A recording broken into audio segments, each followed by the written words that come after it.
কোরআনুল কারীমে সূরা নূর 31 নম্বর আয়াত আল্লাহ পাক বলেন ওয়াতুবু ইলাল্লাহি জামিআন আইয়ুহাল মুমিনুনা লাআল্লাকুম তুফলিহুন। আল্লাহ পাক বলেন ও ঈমানদারেরা ও বিশ্বাস স্থাপনকারীগণ তুবু ইলাল্লাহি জামিআন তোমরা সবাই মিলে তওবা করো আল্লাহর কাছে লাআল্লাকুম তুফলিহুন তাহলে সম্ভবত তোমরা সফল কাম হয়ে যাবে। তাফসীর করছেন আন্তর্জাতিক খ্যাতি সম্পন্ন মুফাসসির কোরআন বিশিষ্ট ইসলামী চিন্তাবিদ ইসলামী সাহিত্যিক ও মিডিয়া ব্যক্তিত্ব জনাব হযরত মাওলানা ইমাম হাসান নসরি জনাব হযরত মাওলানা ইমাম হাসান নসরি যাতে করে হতাশ না হয় আল্লাহ রাব্বুল আলামিন তাদের জন্য পথ খুলে রেখেছেন। কোরআনুল কারীমে সূরা জুমার 53 নম্বর আয়াত আল্লাহ পাক বলেন নবীরে এই সমস্ত বান্দা বান্দীদের বলে দাও যারা গুনাহ করেছে হতাশ হয়ে গেছে قل يا عبادي الذين أسرفوا على أنفسهم لا تقنطوا من رحمة الله إن الله يغفر الذنوب جميعا إنه هو الغفور الرحيم। আল্লাহ পাক বলেন নবী আপনি বলুন ও দুনিয়ার মানুষেরা তোমরা যারা হতাশ হয়ে গেছো যাবা কোথায়? ও নবী তুমি বলে দাও লা তাকনাতু মির রাহমাতিল্লাহ আমি আল্লাহর রহমত থেকে নিরাশ হয়ে যাব না, গুনাহ মাফ চাও আমি আল্লাহ পাক তোমারে ক্ষমা করে দেব, আমার গফুর রহিম হিসেবে পেয়ে যাবে, হতাশ হয়ে যাইও না। নবী করিম সাল্লাল্লাহু আলাইহি ওয়াসাল্লাম বলেছে ইন্নাল্লাহা ইয়াকবালু তাওবাতাল আবদি মা লাম ইগরগির রাহু ইবনে মাজাহ। নবীজি বলেছেন বান্দার গুনাহ আল্লাহ ততক্ষণ কবুল করবেন তওবা যতক্ষণ তার রূহ পুষ্টাগত না হয়, গড়গড় শুরু হয়ে যায় যখন, এই সময় যদি কোনো বান্দা তওবা করে আল্লাহ তাআলা তার তওবা কবুল করে নেবেন। সুবহানাল্লাহ। আল্লাহ কত দয়ালু, আল্লাহ কত মেহেরবান। তবে তওবা করলেই কবুল হবে না, তওবাটা হতে হবে কেমন সেটাও আল্লাহ তাআলা শিখায় দিয়েছেন। আবারও শুনুন, আপনি পড়লেন আমাদের দেশের মানুষ তো তওবা পড়ে, তওবা করে না। তওবা পড়া এক জিনিস, তওবা করার এক জিনিস। তওবা পড়া আমি পড়লাম আস্তাগফিরুল্লাহ আস্তাগফিরুল্লাহ তওবা পড়া, কিন্তু তওবা পড়লে হবে না, তওবা করে এসে পড়তে হবে। তাওবা শব্দের অর্থ হলো ফিরে আসা, যেটা করতেন ওর থেকে ফিরে এসে আল্লাহর কাছে মাফ চাও, এটা তওবা। তওবা কেমন করে করতে হবে সেটা আল্লাহ পাক কোরআনুল কারীমের মধ্যে বলে দিয়েছেন। সূরা তাহরিম 8 নম্বর আয়াত। কোন সূরা? সূরা তাহরিম। আপনারা কি বিরক্ত হয়ে গেছেন নাকি? সূরা তাহরিম 8 নম্বর আয়াত। আল্লাহ রাব্বুল আলামিন বলেন ইয়া আইয়ুহাল্লাযীনা আমানু তুবু ইলাল্লাহি তাওবাতান নাসুহা। আল্লাহ পাক বলেন ও ঈমানদারেরা তোমরা তওবা করো তাওবাতুন নাসুহা, একনিষ্ঠভাবে তওবা করো। সুবহানাল্লাহ। আমাদের দেশের নাসুহা শব্দ নিয়ে অনেক হুজুররা ব্যাখ্যা করে, এবং আগে এটা শোনা যেত বেশি যে রাসূলের যুগে একজন নসু ছিল, সেই নসু খুব কায়দা কানুন করে তওবা করেছে, কাঁদতেছে খুব, ওই নসুর মতো তওবা করতে হবে। এবং দেশের অনেক বড় বড় বক্তাদেরও ভিডিও অডিও আছে, কান্দে কান্দে কত ওয়াজ করে, রাসূলের যুগে নসু ছিল রে, কি ওয়াজ করে, ওইটার মতো তওবা করতে হবে। এই ব্যাখ্যা, এই ঘটনা 100% মিথ্যা কথা, 100% মিথ্যা কথা। এটা হলো একদম বাজে কথা। এই রাসূল সাল্লাল্লাহু আলাইহি ওয়াসাল্লামের যুগে এমন নসু নামক কেউ ছিল না। সাহাবায়ে তাবে তাবিন আজমাইন সবাই ব্যাখ্যা করেছেন নাসুহা তওবা হলো একনিষ্ঠভাবে তওবা করা, একনিষ্ঠভাবে খালেসভাবে তওবা করা। এই নসু নামক যে ব্যক্তি, এটা হলো মিথ্যা কথা। হাদিসে নাই, কোরআনে নাই, কোন নির্ভরযোগ্য ইতিহাস নাই, 100% মিথ্যা মিথ্যা মিথ্যা ব্যাখ্যা। এই সমস্ত বক্তাদের উচিত তওবা করে ফিরিয়ে আসা, জাতিকে মিথ্যা না বলা। এই নাসুয়া তওবা কেমনে করবেন, সেটার জন্য পদ্ধতি হলো 5টি। কয়টি পদ্ধতি? 5টি। আর যদি বান্দার সাথে সংশ্লিষ্ট কোনো গুনাহ হয়ে যায় তাহলে আরেকটি যোগ হবে, হয়ে যাবে 6টি। নাসুহা তওবা করতে গেলে আপনাকে 6টি পদ্ধতি অবলম্বন করলে, তওবা করলে আপনি তাওবাতুন নাসুহা হবে। সুবহানাল্লাহ। মুখস্থ করে নিয়ে যান, মোবাইল থাকলে রেকর্ড করে নিয়ে যান, স্ত্রীদের শোনাবেন, সন্তানদের শোনাবেন। সন্তানগুলো ভালো বানান, মাইরে পিটে এই জাহিলি যুগে ভালো বানাইতে পারবেন না, তাদেরকে বুঝাইয়া ফেরাতে হবে। আমার বন্ধুগণ, নাসুহা তওবা আপনি কিভাবে করবেন? 1 নাম্বার হলো তওবাটা হতে হবে আল্লাহ রাব্বুল আলামিনের কাছে। তওবা কার কাছে করতে হবে? মুখস্থ করবেন, আমি কিন্তু পরে ধরবো। 1 নাম্বার হলো তওবা হতে হবে আল্লাহর কাছে। আপনি বলতে পারেন হুজুর এটা নতুন কিছু না, না আপনি এবার বেরেন দিয়ে খাটান।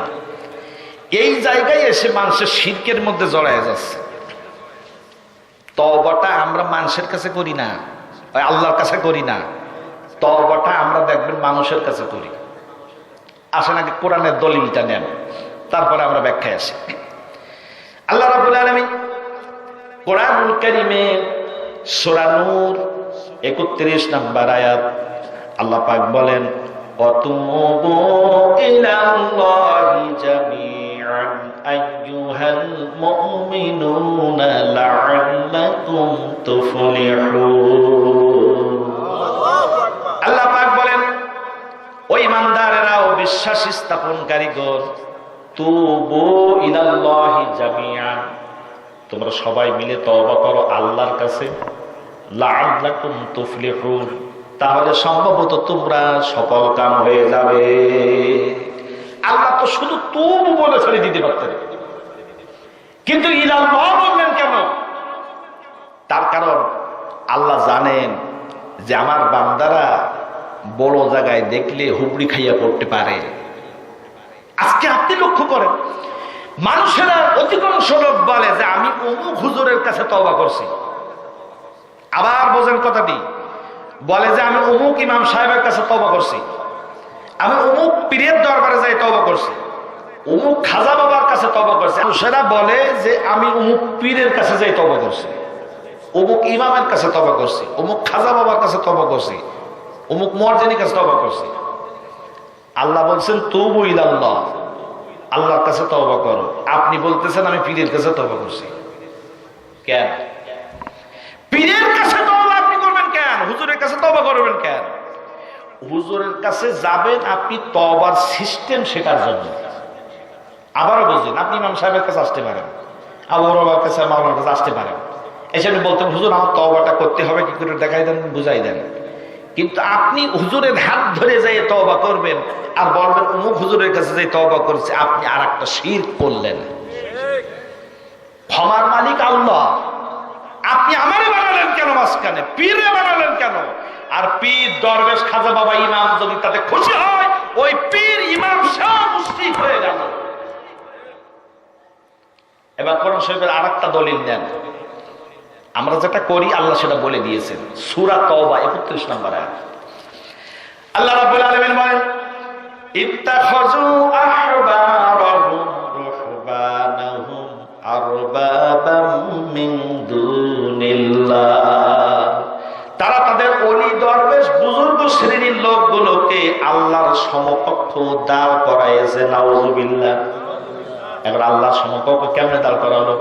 ক্ষমা করার মালিক আল্লাহ, সেখানে আপনি হুজুরের কাছে যাই হাজির হয়ে গেলেন, হুজুরের মাধ্যম বানায় নিলেন।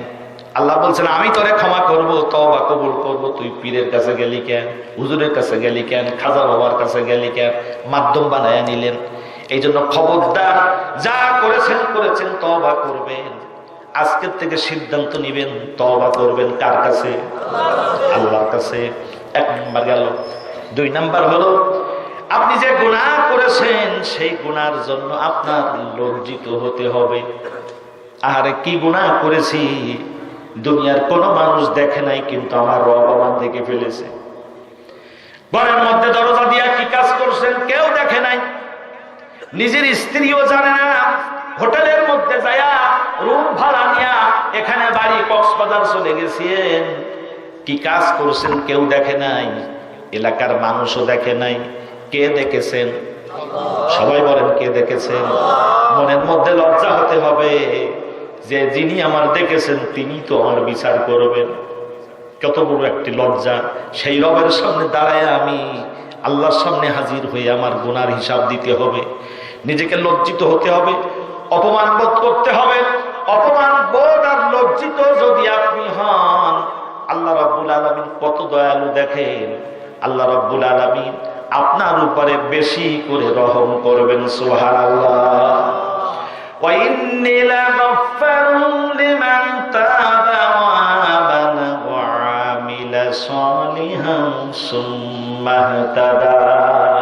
আল্লাহ পাক বলেন, আমি রহমান, আমি গফুর তার জন্য যে ব্যক্তি লজ্জিত হয়ে বিনীতভাবে তওবা করে ফিরে এসে আমার সঠিক পথে চলে, আমি তার উপরে বেশি ক্ষমাশীল। সুবহানাল্লাহ। রাসূল করিম সাল্লাল্লাহু আলাইহি ওয়াসাল্লাম আন-নাদামু তাওবা, লজ্জিত হওয়ার নাম হলো তওবা। এজন্য গুনাহ করে যারা বাহাদুরি করবে তাদের আল্লাহ মাফ করবেন না, বরং গুনাহ করে যে লজ্জিত হবে, কাকুতিমিত হবে, আল্লাহ তার মাফ করবেন। তাহলে 2 নম্বর হলো গুনাহ করে লজ্জাবোধ করা, 1 নম্বর হলো তওবা করা কার কাছে? আল্লাহর কাছে, আর 2 নম্বর হলো গুনার জন্য লজ্জাবোধ হওয়া। 3 নাম্বার হলো গুনাহকে সম্পূর্ণরূপে ছেড়ে দেওয়া। ওই গুনাহ ছেড়ে দেবেন, আর করবেন না। আল্লাহ রাব্বুল আলামিন বলেন, ইল্লা মান তাবা ওয়া আমানা ওয়া আমিলা আমালান সালিহান ফাউলাইকা ইউবাদদিলুল্লাহু সাইয়্যাতিহিম হাসানাত ওয়া কানা আল্লাহু গফুরার রহিমা। আল্লাহ রাব্বুল আলামিন বলেন, যে ব্যক্তি তওবা করলো, ঈমান আনলো আর ভালো কাজ করলো, আমি তার উপরে এমন খুশি হয়ে যাব, সে যে অন্যায়গুলো করেছে ওই অন্যায়গুলো আমি সওয়াব দিয়া পাল্টাইয়া দিয়ে দেব। কত বড় কথা! 1 কোটি অপরাধ করেছে, আপনি যদি গুনাহটা ছেড়ে দিয়ে আল্লাহর কাছে আসেন, আল্লাহ বলছেন আমি তোর 1 কোটি গুনাহটা মাফ করে দিয়ে 1 কোটি সওয়াব তোর আমলে দিয়ে দেব। গলার সব আওয়াজ দিয়া বলেন সুবহানাল্লাহ। আল্লাহ কত দয়ালু তিনি। গুনাহ না ছেড়ে দিয়ে যদি আপনি তওবা করেন, হবে না। গুনাহটা ছেড়ে দিতে হবে। একজনের কুয়ার মধ্যে বিড়াল পড়ছিল, হুজুরের কাছে গেছে, বলছে হুজুর কুয়ার পানি পাক করবো কেমনে? তা হুজুর বলতেছে, দেখো 40 বালতি যদি পানি যদি ওর মধ্যে তুলে ফেলে দাও পাক হয়ে যাবে। তা 40 বালতি পানি তুলে ফেলেছে, গন্ধ তো কমে না, আরো দিন দিন বাড়তেছে। হুজুরের কাছে আমার কাছে বলে, হুজুর হইল কি? গন্ধ তো কমে না, আপনি বললেন আমরা তাই শুনলাম, তো হলো না। বলতে যাও তাহলে আর 40 বালতি তোলো। আর 40 বালতি তুললো, হইল না। এরপরে হুজুর বলতেছে, হুজুর কি বললেন আপনি? মাসলা তো খাটে না। তো হুজুর বলছে যে এত মাসলা, এটা তো ফেকার মাসলা, আমরা সব একমত, হসত কেন? তখন এবার হুজুর নিজে গেছে, যায় বলতে কোন কুয়া? বলতে এই কুয়া। হুজুর ভালো করে খেয়াল করে দেখো ওর মধ্যে সাদা একটা কি ভাসতেছে। তা বলে সাদা ভাসতেছে, ওটা কি? হুজুরে যে বিড়াল পড়েছিল সেই হয়েছে।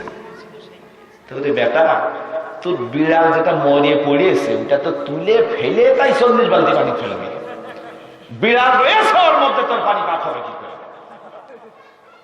এখন আমরা তওবা করব, আমাদের মধ্যে যে পচা বিড়াল আছে, যে গুনাহ, ওইটা তো যদি ছেড়ে না দিয়ে আপনি বালতিতে পানি তোলেন হবে না, ওইটাকে ছেড়ে দিয়ে তারপর তওবা করতে হবে।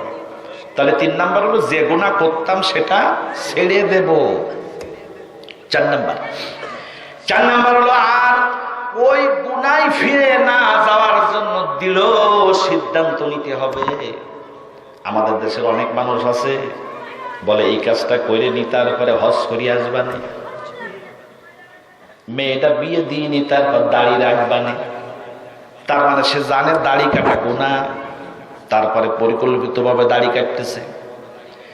সুদের কাজ করতেছে কিন্তু সে জানে, কিন্তু সে জেনে যে সুদের সাথে জড়িত আছে, যে কিছুদিন পরে যাইয়া ছাড়িয়ে দেয় তারপরে হজ করি আসবো, হবে না।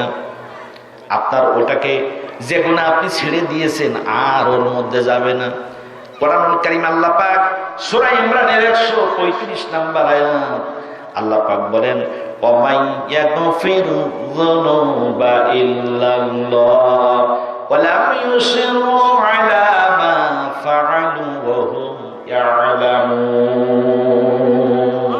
আল্লাহ পাক বলেন, কে আছে তোমাদের এমন যে ব্যক্তির গুনাহ আল্লাহ ছাড়া অন্য কেউ মাফ করতে পারে, যে এমন সিদ্ধান্ত নিবে ওই বান্দা এমন যে গুনাহ করার পরে আর গুনাহে ফিরে যাবে না। সুবহানাল্লাহ। আল্লাহ তার প্রশংসা করেছেন যে আর গুনাহে যাবে না। গেল 4 নাম্বার। 5 নাম্বার হলো সময় অনুযায়ী তওবা করতে হবে। গুনাহ হয়ে গেলে দেরি না, সাথে সাথে তওবা। মানুষ আছে হারাম খায়, জানে, জেনে বুঝে খাচ্ছে, চিন্তা করে যে মরণের সময় এসে তওবা করে নেব, মাফ হয়ে যাবে। হবে না। পরিকল্পিত গুনাহ আল্লাহ মাফ করবেন না। আবার শুনুন, পরিকল্পিত কোন গুনাহ আল্লাহ মাফ করবেন না। কোরআন কারীমের দলিল নেন, সূরা নিস 18 নম্বরে আল্লাহ রাব্বুল আলামিন বলেন, ওয়ালাইসাতিত তাওবাতুল লাযীনা ইয়া'মালুনা আস-সাইয়্যাত হাত্তা ইযা হাদারা আহাদাহুমুল মাউতু ক্বালা ইন্নী তুবতুল আন। আল্লাহ রাব্বুল আলামিন বলেন, তওবা তার জন্য নয় যে গুনাহ করেই যায় আর মৃত্যুর সময় আসলে বলে যে আমি তওবা করলাম। তাহলে দেখেন আল্লাহ স্পষ্ট বলে দিলেন, গুনাহ করে যাচ্ছেন, তওবার শেষ সময়ে সে আল্লাহর কাছে মরণের সময় মাফ চাইলে হবে না।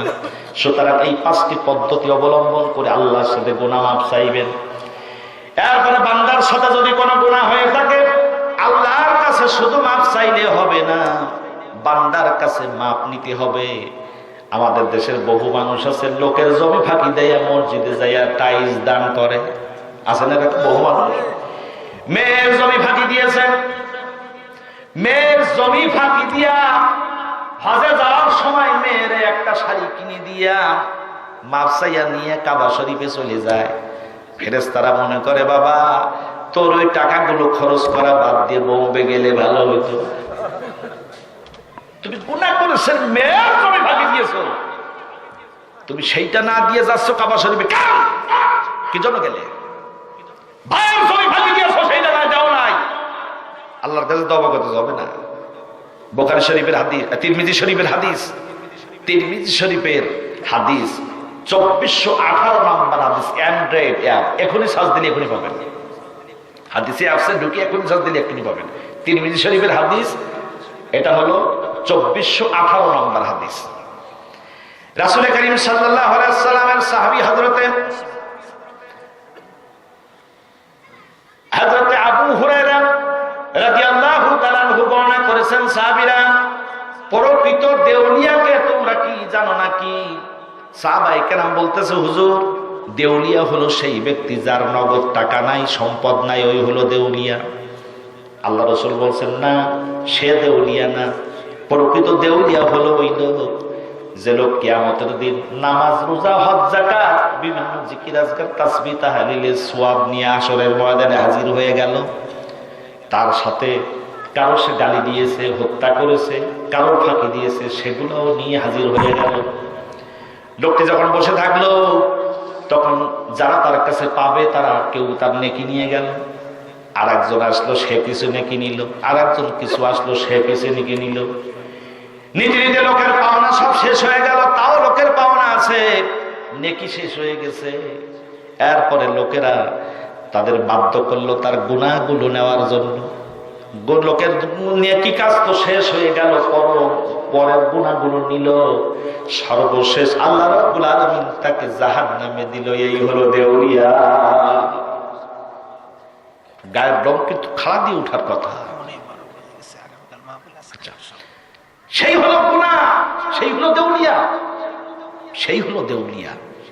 সুতরাং আপনি আমল করেছেন, নেক কাজ করেছেন, অনেক কিছু করেছেন, কিন্তু আপনার যদি পরকালে দিয়ে সব শেষ হয়ে যায়, আপনি দেউলিয়া হয়ে যাবেন। এই জন্য 6 নাম্বার হলো লোকের পাওনা লোকের দিয়ে আল্লাহর কাছে মাফ চাইতে হবে। এই 6টা সিস্টেম যদি আপনি ফলো করেন তাহলে আপনি তাওবাতুন নাসুহা করে ফেললেন। জোরে বলেন সুবহানাল্লাহ। বন্ধুগণ আমার, এবার আসুন সর্বশেষ আল্লাহ রাব্বুল আলামিন তওবা এবার করবেন কিভাবে, পদ্ধতি তো বললাম, এবার কোন ভাষায় তওবা করবেন। এতক্ষণ শুনলেন মোহতারাম মাওলানা ইমাম হাসান নাসিরি হুজুরের তাফসীর। Mobile number 01712283097। হুজুরের সকল তাফসীরের অডিও ভিডিও সবার আগে পাওয়ার জন্য অন স্টার টিভি চ্যানেলটিকে সাবস্ক্রাইব করে আমাদের সাথেই থাকুন। জাযাকাল্লাহু খাইর।